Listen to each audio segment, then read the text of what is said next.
자, 다시 한번 인사하겠습니다. 사랑합니다. 네, 뉴시대 강은교회 수요사경에 오신 것을 환영합니다. 자, 그러면 세 번째 질문 가겠습니다. 이제 이 부분이 좀 약간 민감한 내용이에요. 세 번째 질문 요 내용이.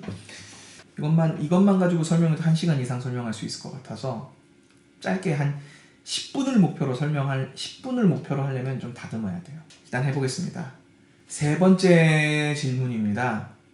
장로교 안에도 기독교 장로회가 있고 예수교 장로회도 있는데 그 예수교 장로회 안에는 또 합동과 통합이 있습니다. 그 차이가 대체 무엇인가요? 네, 이것이 세 번째 질문입니다.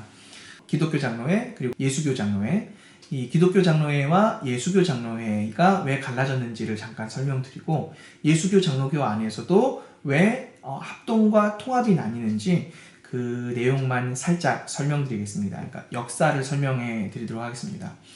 우리나라의 신학교는 원래 평양신학교가 있었죠. 이것은 일제시대 전에 평양신학교가 있었어요. 평양에 있었죠. 1907년 평양대붕운동을 이끌고 그 결과들로 장대현교회와 평양신학교가 세워졌다고 생각하시면 되겠습니다. 이후 병탄을 겪으면서 일제는 독립투사들의 근간에 평양신학교가 있음을 직감했습니다. 그리고 조선인들의 신앙을 말살시키려고 계획을 했어요. 그래서 평양신학교를 폐교시킵니다. 그리고 폐교시킨 평양신학교 대신에 일제가 신학교를 하나 세워주는데요. 그 신학교가 조선신학교였습니다. 이 조선신학교는 일제가 주도해서 만든 신학교였는데요. 일본은 우리나라보다 훨씬 기독교의 신앙이 길었죠. 그래서 이 기독교의 흥망성쇠를 잘 알고 있었어요.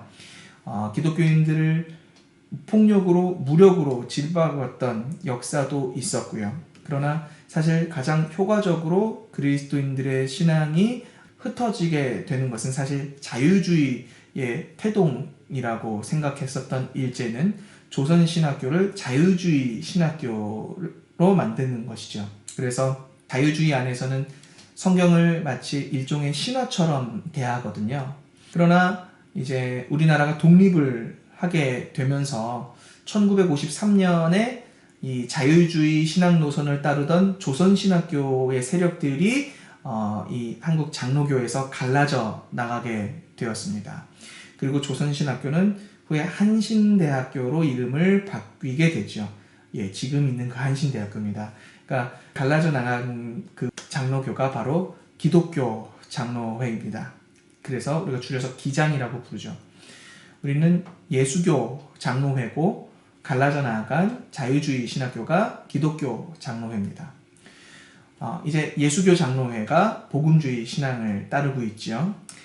그리고 이후에 이 예수교 장로회도 다시 한번 분열을 하게 되는데 그것은 WCC에 가입할 것인가 말 것인가 하는 WCC 가입 문제를 두고 홍역을 앓게 됩니다.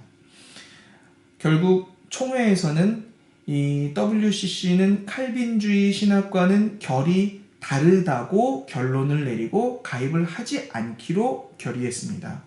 이 WCC는 카톨릭이 주도하는 운동이었고 그리고 핵심적인 신학은 신정통주의 신학이 핵심적인 신학이었어요. 이것을 에큐메니컬 운동이라고 하는데 아까 제가 다른 문제에 대해서 설명하면서 에큐메니컬이라는 얘기를 잠깐 했었죠. 그러니까 카톨릭과 모든 교회가 다 똑같이 공통적으로 고백하는 교리를 에큐메니컬 크리드라고 했었죠. 삼위일체 하나님을 고백하는 신앙 그리고 예수 그리스도께서 하나님이시라는 것을 고백하는 신앙 이런 것들이 교회의 근간을 이루는 밑둥을 이루는 그 뿌리인 성경 바로 위에 근간을 이루는 밑둥을 이루는 에큐메니컬 크리드이거든요. 이 에큐메니컬 크리드를 고백하는 모든 교회는 다 하나의 교회다라고 그래서 우리가 통합할 수 있다라고 주장하는 운동이 에큐메니컬 운동이었고요. 그 에큐메니컬 운동에 WCC가 있었던 겁니다. 그래서 이 WCC에 가입하는 것은 칼빈주의 신학과는 결이 다르다고 결론을 내리게 된 것이죠. 그러나 총회를 마치고도 가입하지 않겠다고, WCC에 가입하지 않겠다고 총회를 마치고도 유학파 목사님들을 필두로 해서, 그러니까 신정통주의 신학을 공부한 목사님들 사이에서 이 WCC에 가입하는 것이 무슨 문제가 되느냐, 에큐메니컬 크리드를 고백한다면 모든 교회는 하나가 될 수 있다 해서 WCC에 가입해야 한다, 흩어진 교회들이 하나로 뭉칠 수 있는 절호의 기회다 하는 의견들이 다시 불거져 나오게 됐습니다.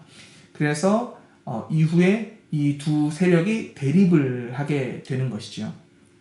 WCC에는 신학적인 이유로 가입할 수 없다는 측은 승동교회에서 계속 모여서 가입할 수 없다고 결론을 내렸고, 반대로 WCC에 가입해야 한다는 측들은 연동교회에서 모여서 한국교회 장로교는 WCC에 가입하겠다, 그렇게 결의를 해서 이것을 번갈아 계속 결의하게 되었었습니다. 그래서 초반에는 승동 측과 연동 측으로 분류게 되었었어요. 그러던 것이 두 진영이 이야기하는 그 핵심들을 설명할 수 있는 이렇게 한 단어로 모이게 되면서 이 차이가 어떤 한 단어로 선명해지면서 교단이 이 단어로 불리게 되고 갈라지게 된 겁니다. 승동 측에서는 교회는 하나의 진리를 향해 함께 갈 수 있지만, 그러니까 교회는 각각 다른 진리, 다른 교리들을 가지고 있는 교회들이 많더라도 그 하나의 진리, 하나의 교리를 향해 한 분 하나님을 향해 함께 가는 존재라는 것이죠. 즉 합동할 수 있지만, 그러나 동일한 진리를 고백하는 교회가 아니라면 아직 하나는 아니라고 주장하는 합동 측과, 교회는 고백이 달라도 진리이신 하나님 한 분, 그분만을 예배한다면 하나로 통합된 교회가 될 수 있다. 그래서 통합이 나오게 된 겁니다. 그래서 승동 측은 합동으로, 연동 측은 통합 측으로 이렇게 갈라지게 된 것이죠. 그래서 결국 통합이 WCC에 가입하게 되면서 교단이 나뉘게 되었습니다. 그래서 현재는 이 신학적 결들의 특징들로 구별할 수 있는데, 기독교 장로회는 자유주의 신학을 표방하고요. 즉 성경을 하나님의 전적인 계시고 오류가 없는 책으로 보는 것이 아니라 오류가 있는 사람의 글로 보는 자유주의 신학기로 발전하게 되고 그 결을 계속 가게 되고요. 기독교 장로회. 그리고 예수교 장로회 중에서도 합동 측은 칼빈주의 신학을 따릅니다. 그리고 예수교 장로회 통합 측은 신정통주의 신학을 따르게 됩니다. 이런 차이들이 있게 되는 것이죠. 이 예수교 장로회 안에 고신 측이 또 있는데, 이 고신 측은 부산에 있는 칼빈주의 신학을 따르는 교단입니다. 이것은 신학적 차이 때문에 갈라진 것은 아니고 정치적인 차이 때문에 갈라졌는데, 예전 일제시대 때에 신사참배를 반대했던 분들이 모여서 신앙을 끝까지 지켰던 분들이 신사참배했었던 사람들과 교류를 끊기로 하면서 생긴 것이 고신측이라고 보실 수 있겠고요. 신사참배했었던 사람이라도 참회하고 돌이킬 수 있다는 주장, 그러니까 합동측이 남아있는 사람들이 전부 신사참배를 했다는 말이 아니라, 이 회개하고 돌이키면 그것은 하나님이 결정할 영역이지 사람이 결정한 영역이 아니라고 이야기하면서 칼같이 그들을 내치고 함께하지 않는 것은 안 된다라고 주장했던 사람들을 고신이 배척하면서 나간 것이죠. 그래서 그것이 고신과 합동의 차이라고 할 수 있겠습니다. 그래서 기장 설명했고, 예장 설명했고, 합동, 통합, 고신까지 설명을 했습니다.